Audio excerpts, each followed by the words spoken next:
Good morning, children. Today we will be doing The Thief's Story by Ruskin Bond. Now, Ruskin Bond is an Indian author of British descent. He was born on 19th May 1934 and currently lives in India in Mussoorie. And this story is about Anil, a 25-year-old writer who meets a 15-year-old thief. And this thief keeps on changing his name every now and then so that he can stay ahead of the police and of his old employers. And this time he decided to keep his name Hari Singh.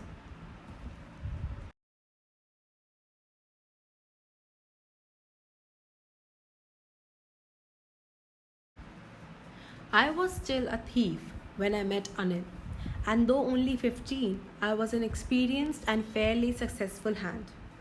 So he's telling you that when he met Anil, he was a thief, and though he was only 15 years old, he was very experienced and he had quite a fairly successful hand. That means no one was able to catch him. Every time he would steal something, he would run away from there. Anil was watching a wrestling match when I approached him. He was about 25, a tall, lean fellow, and he looked easygoing, kind, and simple enough for my purpose. I hadn't had much luck of late and thought I might be able to get into the young man's confidence. So when he went to meet Anil that time was watching a wrestling match. And so the thief gives us his description that he looked about 25. He was a tall, lean fellow. Lean means thin. And he looked easygoing, kind, and simple.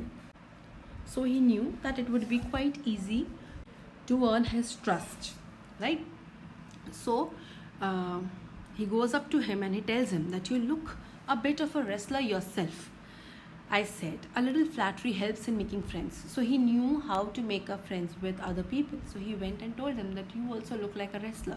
Any boy would be happy if he, came upon this compliment for himself that he looks like a wrestler. That means he has a good body or something.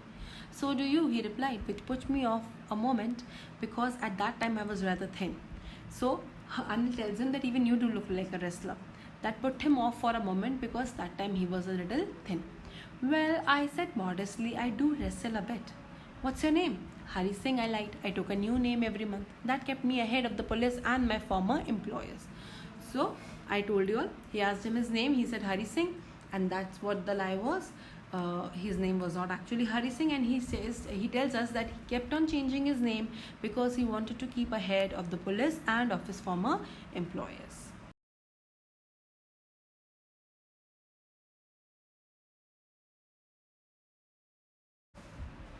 After this introduction, Anil talked about the well-oiled wrestlers who were grunting, lifting, and throwing each other about. I didn't have much to say. Anil walked away. I followed casually. Hello again, he said. I gave him my most appealing smile. I want to work for you, I said. So after all this introduction and all, Anil started talking about the wrestlers. They were grunting, lifting, and throwing each other about here and there. And he didn't have much to say because he didn't know much about wrestlers, so he was not able to give his point of view about the topic. Anil started walking away, and so he followed him again. And then he said hello again. And he gave him his most appealing smile. Looking at that smile, he knew that everybody would be charmed by him. So he gave him that smile. And he told him that I want to work for you. But I can't pay you. I thought that over for a minute. Perhaps I had misjudged my man. I asked, can you feed me? Can you cook? I can cook. I lied again. If you can cook, then maybe I can feed you. So he tells him that I want to work for you, but Anil replies that I can't pay you.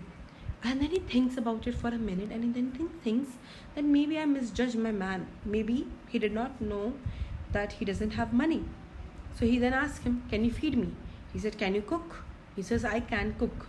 But that was a lie because he couldn't cook, And so he says that if you can cook, then I can feed you also.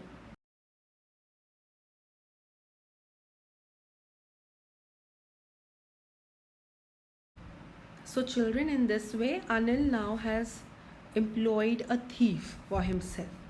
He took me to his room over the Jamna sweet shop and told me I could sleep on the balcony. But the meal I cooked that night must have been terrible because Anil gave it to a stray dog and told me to be off. But I just hung around smiling in my most appealing way and he couldn't help laughing. Later, he patted me on the head and said, "Never mind, he'd teach me to cook." He also taught me to write my name and said he would soon teach me to write whole sentences and to add numbers. I was grateful. I knew that once I could write like an educated man, there would be no limit to what I could achieve. So then he took him to his room, which was just above Jamna sweet shop, and he told him that you can sleep in the balcony. That night, the meal that the thief cooked, Hari Singh cooked, because he had no idea how to cook at all. It must have been so terrible that Anil had to give it away to a stray dog. And he told him that you go off from here. But then again, he smiled his most appealing smile and charmed Anil once again, and Anil could not stop laughing. Then later on, he went and he gave a pat on his head and he told him, "Never mind." And he told him that I will teach you how to cook also. He told him that he will teach him how to write his name and how to write whole sentences and how to add numbers, and he was quite grateful. Grateful means thankful. He was thankful to Anil because he knew very well that once he will be able to write like an educated man, there would be no limit to what he will be able to achieve. That means now also he is thinking to do something wrong only. He's thinking that right now he is an illiterate man, and even being illiterate, he is able to steal so many things. He's thinking that if he'll become educated, then he will become an even bigger con artist. It was quite pleasant working for Anil. I made the tea in the morning and then would take my time buying the day's supplies, usually making a profit at about ₹1 a day. I think he knew I made a little money this way, but he did not seem to mind. So it was quite pleasant for him working. In the morning he would make tea, and then the whole day he would spend in buying the day's supplies.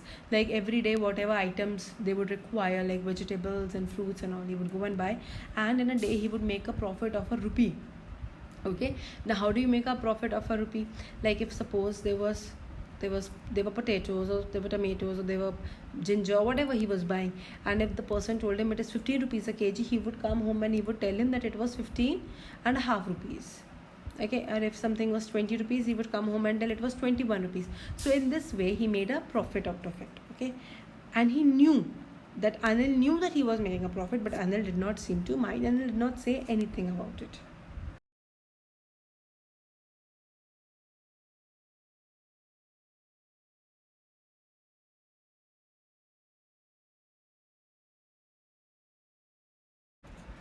Anil made money by fits and starts. He would borrow 1 week, lend the next. He kept worrying about his next check, but as soon as it arrived, he would go out and celebrate. It seems he wrote for magazines, a pure way to make a living. So Anil made money by fits and starts. Now what does it mean? It means that he made money suddenly. Either he had money or he had no money. There was nothing in between.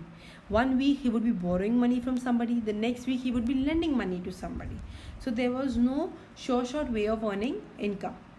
He kept worrying about his next check, but as soon as it arrived, he would go out and celebrate. So the whole time he would worry when he would get his next check, and as soon as he will get the money, he will go out and spend that money.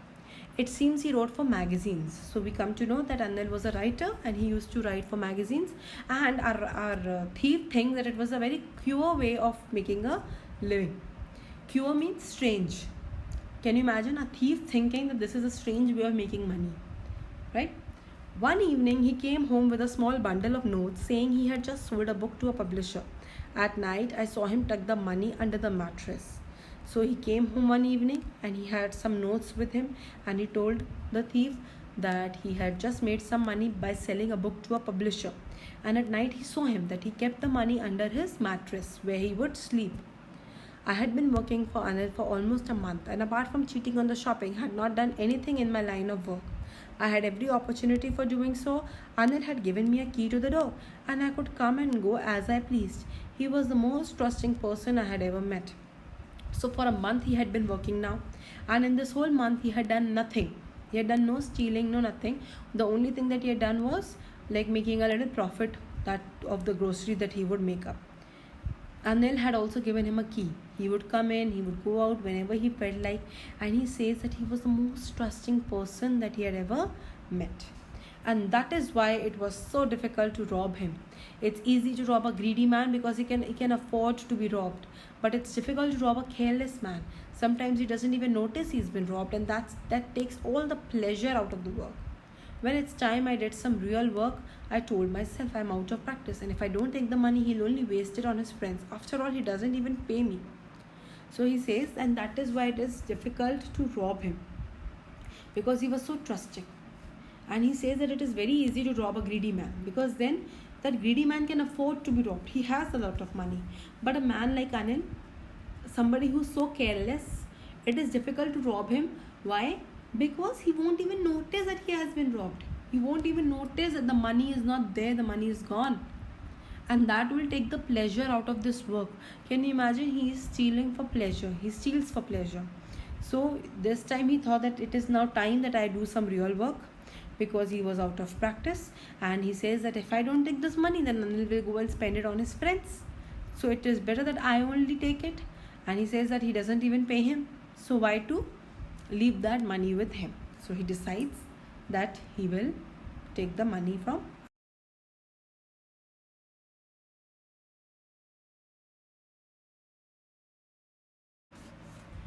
Anil was asleep. A beam of moonlight stepped over the balcony and fell on the bed. I sat up on the floor, considering the situation.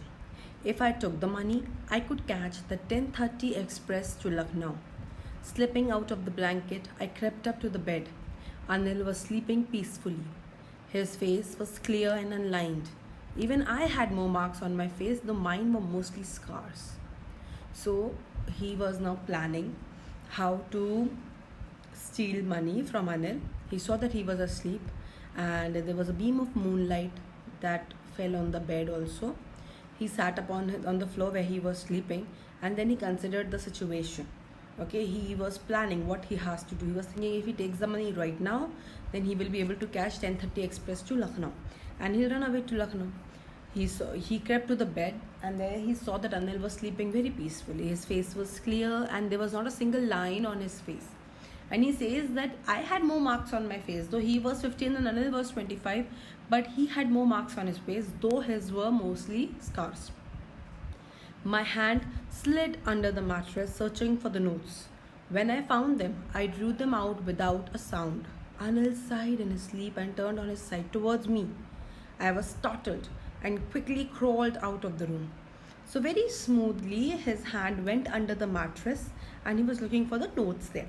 As soon as he found the notes, he brought them out without making any sound. Anil sighed in his sleep, and then he turned.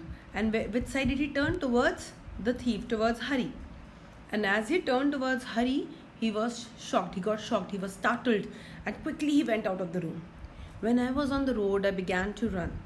I had the notes at my waist, held there by the string of my pajamas. I slowed down to a walk and counted the notes. 600 rupees in 50s. I could live like an oil-rich Arab for a week or two. Now that was a huge amount. When the story was written, according to that time period, this was a huge amount. And he says that when he was on the road, he began to run. He had notes at his waist that they were being held there with the help of his pajama strings. And so he ran, and after running for some time, he slowed down. And when he slowed down, he took out the money and he wanted to count it. And they were all 50 rupee notes there, and they made up to be around 600 rupees. And he said that he has such a lot of money that at least for 1 week or at least for 2 weeks, he will be able to live like an oil-rich Arab. He will be able to live like an Arab person who sells oil for a living, right?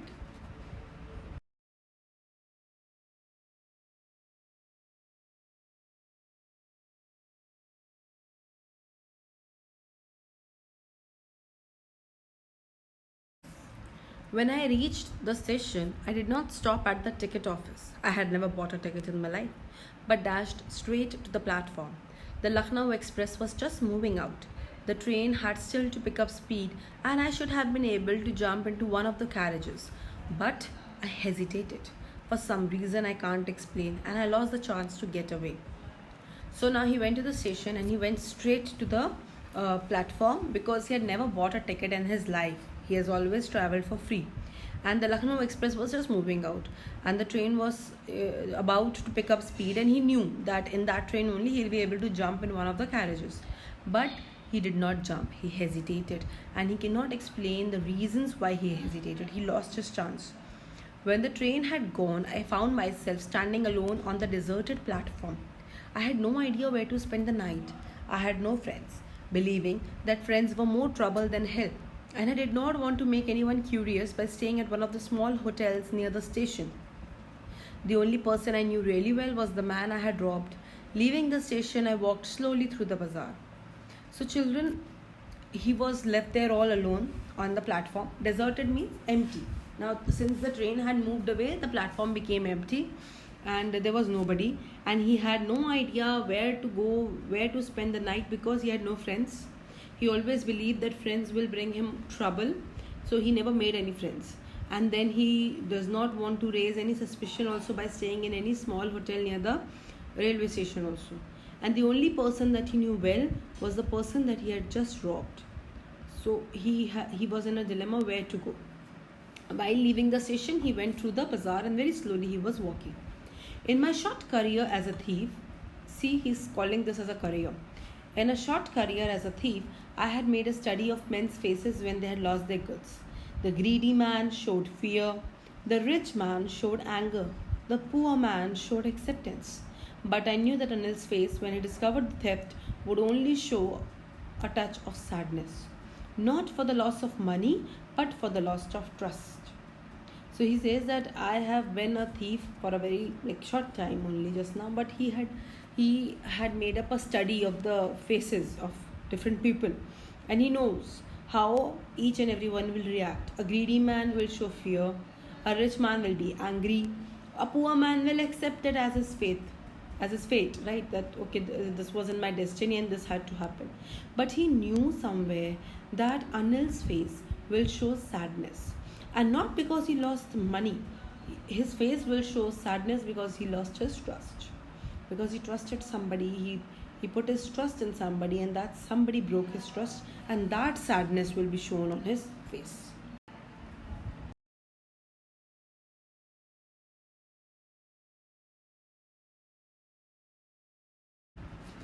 I found myself in the Maidan and sat down on a bench.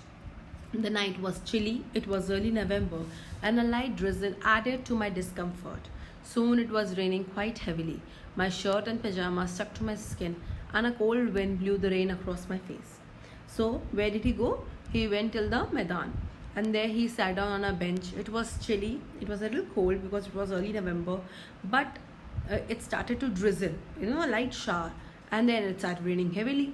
His shirt and pajama, they all got wet. I went back to the bazaar and sat down in the shelter of the clock tower. The clock showed midnight.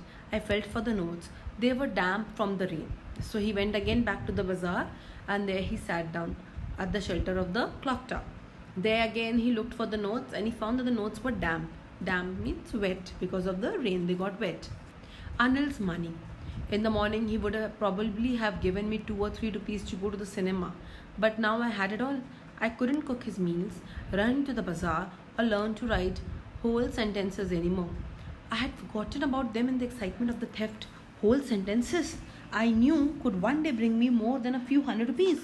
It was a simple matter to steal, and sometimes just as simple to be caught. But to be a really big man, a clever and respected man, was something else. I should go back to Anil, I told myself, if only to learn to read and write. So he was thinking that this was Anil's money, and this up from here he would have given him 2 or 3 rupees to go to the cinema. But then he says that he had it all, and now he won't have to cook his meals, he won't have to run to the bazaar, or he won't be able to learn how to read or write. And that's what he had forgotten about, writing whole sentences. He knew that if he will be able to read and write like an educated man, he will be able to earn more than a few hundred rupees. Okay, it's very simple to steal, it's very simple to get caught, but it is something else to be clever and to be respected and to earn a lot of money. He knew that reading and writing was important, and so he told himself that if not for anything else, I should go back to Anil, because Anil was teaching him how to read and write.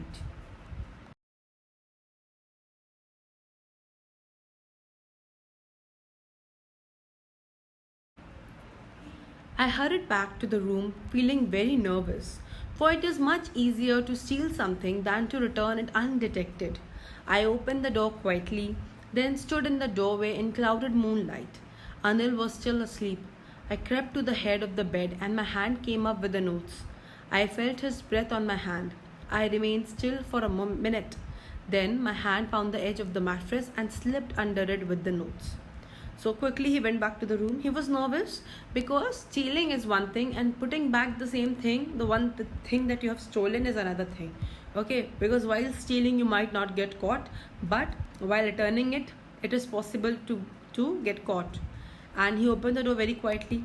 He was standing in the doorway. He saw Anil that he was still sleeping. So he went to the head of his bed and he brought out the notes. He could feel Anil's breath on his hand also. And he remained very still for a minute. Then his hand found the mattress's edge and he slipped it inside. He slipped the notes under the mattress.